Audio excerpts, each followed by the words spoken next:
Здравствуйте, меня зовут Руденко Маргарита, мне 16 лет, я из города Пинска. Так как я буду скоро поступать, меня волнует вопрос о сдаче ЦТ. Я считаю, что в книгах, которые мы изучаем в школе, недостаточно информации для поступления.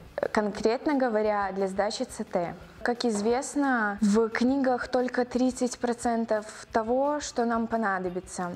И я ни капельки не спорю с тем, что лучшее образование – это самообразование. Но не может же ученик позволить себе самим изучать каждый предмет, потому что не хватит ни сил, ни времени. Для этого родители нанимают своим детям репетитора. Но в каждой семье разное материальное положение, и не каждый может позволить нанять репетитора.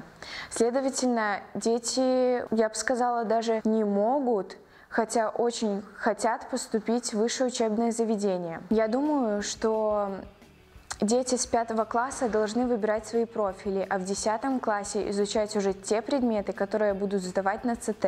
Я хочу узнать ваше мнение, вашу точку зрения, согласны вы со мной или не согласны. Буду очень рада прочитать все ваши комментарии или еще что-либо.